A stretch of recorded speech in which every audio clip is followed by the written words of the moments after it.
हर हर महादेव, जय गंगा मैया। और अभी हम आए हैं, एक बहुत ही ऊर्जावान हमारे संत हैं जो यहाँ पे लगभग 8-10 वर्ष पहले हिमालय में बहुत ही कठिन तपस्या कर रहे थे और उनको हमने देखा। उनके सानिध्य में मुझे भी बड़ा सौभाग्य रहा है कि मैं उनके सानिध्य में रहा और उस ऊर्जा को भी हमने महसूस किया, उनकी कृपा को कृपा के सानिध्य में रहे। और अभी स्वामी जी का लगभग 8-10 साल बाद फिर वापस आना हुआ है उत्तरकाशी में, और इस अवसर पे हम उनसे थोड़ा बातचीत करते हैं। हरिओम स्वामी जी, नमो नारायण।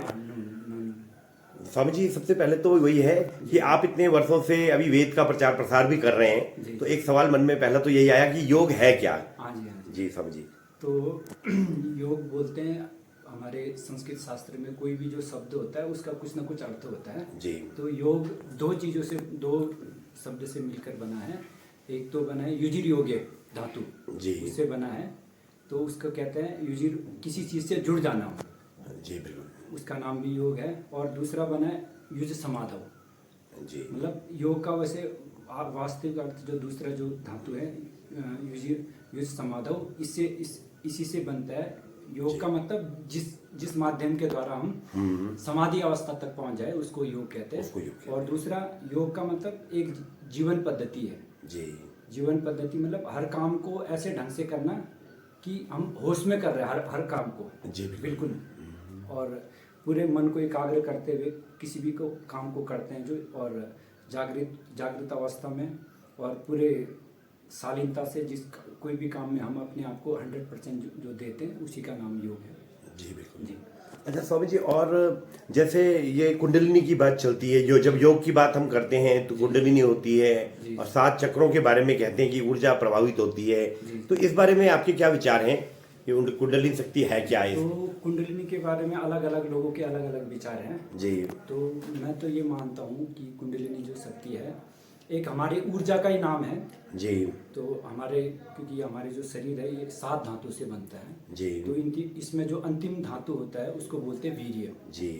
तो एक धातु दूसरे धातु बनने में लगभग 5 दिन का समय लगता है। तो जो हमारा 1 तोला जो वीर्य बनता है वो लगभग 35 दिन का बनता है। तो जैसे योग में कहा है कि ब्रह्मचर्येण तपसा देवा मृत्युम पाघ्नत जी। जो ब्रह्मचर्य के तप के द्वारा देवताओं ने मृत्यु को भी जीत लिया। बिल्कुल। तो मृत्यु को जीत लिया का मतलब, इसका मतलब ये है कि एक ऐसी जी जी। तो मतलब हमारी जो शक्ति है वीर्य ऊर्जा है, और या तो उसको अपने बस में करना, उसको ब्रह्मचर्य के द्वारा अपने शरीर को मजबूत बनाना, अपने मन और बुद्धि को, और दूसरा या तो अपने मन में प्राण को अपने बस में करना, या फिर मन प्राण और वीर्य, या फिर मन को अपने बस में करना। कोई ऐसा तीनों में से किसी भी एक चीज को अगर आप वो करते हो, कंट्रोल करते हो, तो वो चीजें एक दूसरे से जुड़े हुए हैं। जिसने अपने मन को बस में कर लिया तो वो अपने प्राण को भी बस में कर लेगा, और वो वीर्य को भी अपने बस में कर लेगा वो। या फिर दूसरी क्रिया, या तो प्राणायाम के माध्यम से, प्राण क्रिया के माध्यम से, अब आप अपने प्राणायाम जब अपने मन को एकाग्र करते हैं तभी भी आपका वीर्य और आपका मन अपने बस में हो जाता है जी। ये मन प्राण और वीर्य तीनों में से अगर एक चीज को भी आप कंट्रोल करोगे तो दूसरा चीज अपने आप आपके बस में आ जाएगा। बिल्कुल। और इसी को जैसे हम बोलते हैं ना ऊर्ध्वरेतस बोलते हैं, जो कुंडलिनी योग जो सिद्ध कर लेता है उसको हम बोलते हैं ऊर्ध्वरेतस। ऊर्ध्वरेतस मतलब ऐसी अवस्था को प्राप्त कर लेना कि वीर्य हमेशा के लिए ऊर्ध्व गति को प्राप्त कर लेते हैं, उसी को हम कुंडलिनी योग बोलते हैं जी। बिल्कुल। और स्वामी जी, मतलब जब कुंडलिनी योग जागृत हो जाता है जी। तो कुछ मतलब अनुभव भी होते हैं साधक को। जी। इस बारे में कुछ आप कहना चाहेंगे कि किस तरह के अनुभव होते हैं जब जागृत होती है कुंडलिनी जागृत हो जाता है, मन प्राण और जो ब्रह्मचर्य जिसके बस में हो जाता है, तो शास्त्र हमारा बताता है कि उसका मन उसके बस में हो जाता है जी। और उसको बस में होने से क्या फायदा हो जाता है, उसका बुद्धि बहुत सूक्ष्म हो जाता है। हाँ। और सूक्ष्म होने से क्या फायदा, वो किसी भी ग्रंथ को या शास्त्र को बहुत जल्दी शीघ्र ग्रहण कर लेता है।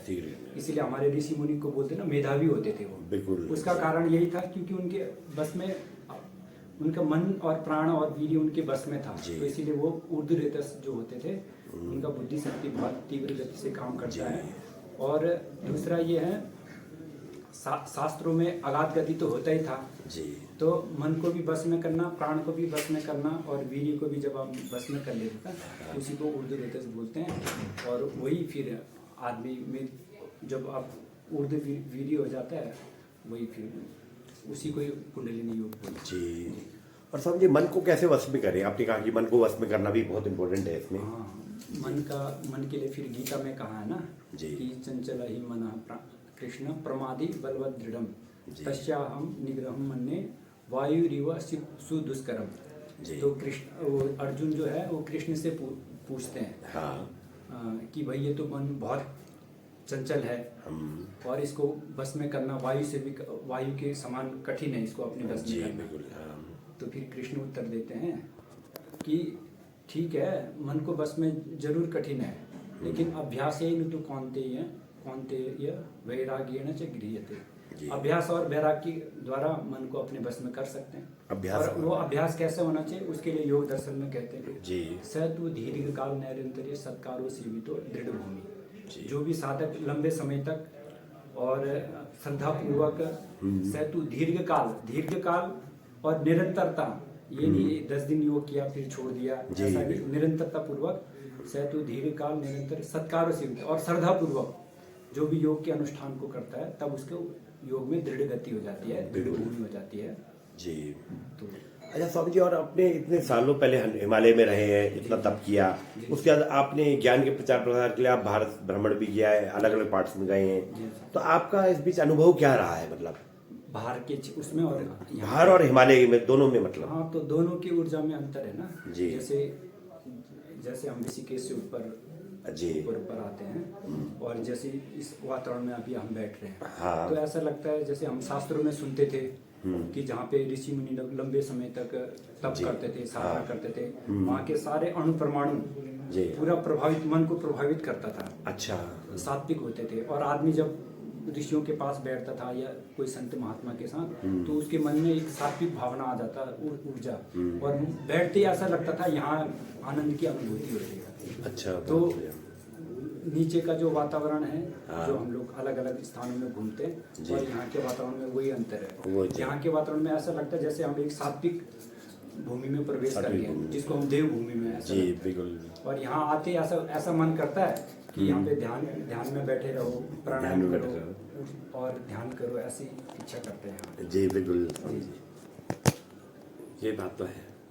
अच्छा, और स्वामी जी कुछ और आप ये धर्म क्या है? कोई आदमी, कोई भी व्यक्ति साधना कैसे करे? जो नया व्यक्ति है और साधना करना चाह रहा है, वो भी कह रहा है मैं ईश्वर के मार्ग में चलता हूँ, तो उसको कैसे साधना करनी चाहिए? कुछ इस विषय में बताइए। देखो, साधना का जो प्रारंभ होता है हमारे जीवन में, विदेशी लेखक हुए टालस्टॉय हुए, अच्छा, वो कहते हैं जीवन की साधना रसना इंद्रिय के संयम से प्रारंभ होता है।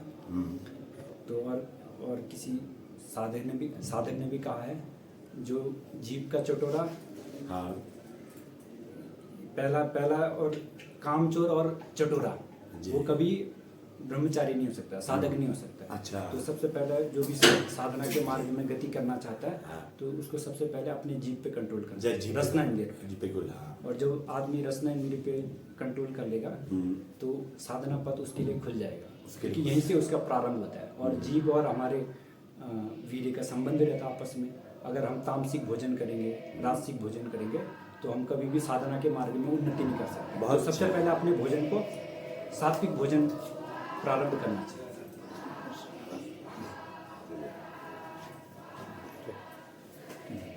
जी समझिए।